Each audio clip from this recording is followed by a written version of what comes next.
যারা বিনা কারণে শরীয়তের কোনো কারণ ছাড়াই মাহে রমজানের রোজা রাখেনি, বেশি ইনকাম করার জন্যে, দৌলত টাকা পয়সার জন্যে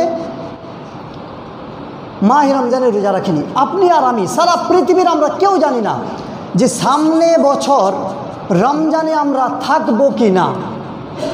আল্লাহর অশেষ দয়া যে এই 2025-এর রমজান আমার আর আপনার নসিবে দান করেছেন, কিন্তু সামনে বছর মাহে রমজান আমরা পাবো কি না একমাত্র আল্লাহ সুবহানাহু ওয়া তাআলা জানেন।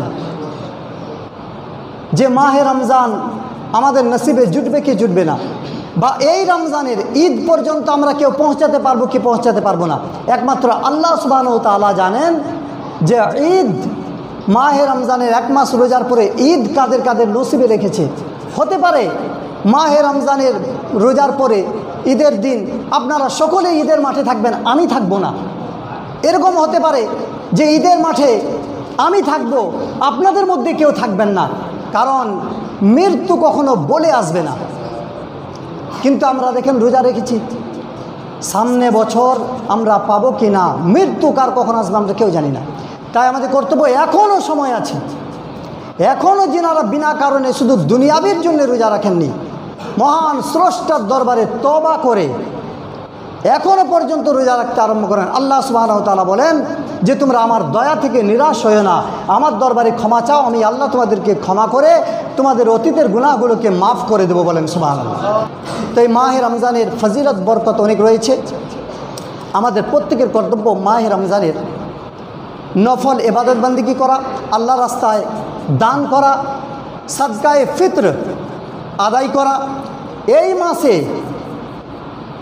জাকাত দেওয়া, যেন সমস্ত গরিব মিসকিন ইয়তিম অসহায় সমস্ত ব্যক্তি মাহে রমজানের পরে ঈদের খুশিতে পরিপূর্ণভাবে শামিল হতে পারে, নতুন পোশাক পরতে পারে, ঈদের দিনে কমসে কম ভালো খাবার খেতে পারে। তাই সমস্ত মুসলমানের উপরে সাদকায়ে ফিত্র ওয়াজিব করা হয়েছে। তোমরা সাদকায়ে ফিত্র দান করো, তোমরা জাকাত দান করো। প্রত্যেকটা গরিব মিসকিন ইয়তিম অসহায় তারা যেন ঈদের খুশিতে শামিল হতে পারে, তাই এই দিকে দান করেন। আল্লাহ সুবহানাহু ওয়া তাআলা পবিত্র কোরআনুল মাজিদে সূরা বাকারার 3 নম্বর আয়াতে বলেছেন, ওয়া মিম্মা রাযাকনাহুম ইউনফিকুন, আমি আল্লাহ যে রুজি দান করেছি সেই রুজি থেকে আল্লাহর পথে দান তোমরা দান করো।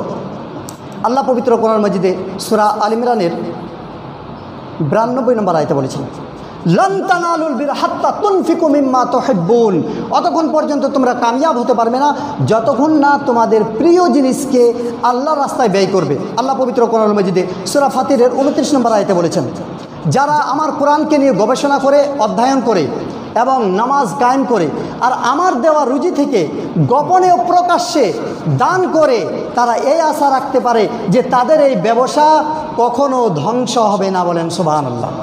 তাই মাহে রমজানুল মুবারক রোজা রাখেন, 5 ওয়াক্তের নামাজ আদায় করেন, নফল ইবাদত করেন, কোরআন তেলাওয়াত করেন, দান খায়রাত সাদকা করে যান, ইয়তিম মিসকিন গরিব আপনি যতটা পারবেন দিয়ে যান। কারণ আপনি মারা গেলে দুনিয়ার সমস্ত সম্পর্ক আপনার সঙ্গে ছিন্ন হয়ে যাবে, আর আখিরাতে আল্লাহ ও তার রসুলের সন্তুষ্টির জন্যে আপনি যে নেক কাজ করেছেন সেই সকল সম্পর্ক ইন্তিকালের পর আপনার সঙ্গে সম্পর্ক গড়ে নেবে, আর কবর পর্যন্ত সেই সম্পর্ক আপনার সঙ্গে যাবে, আর কবর থেকে অতক্ষণ পর্যন্ত আপনার সঙ্গে থাকবে সেই নেক আমলগুলো, যতক্ষণ না আপনাকে জান্নাতে প্রবেশ করিয়ে দেবে, বলেন।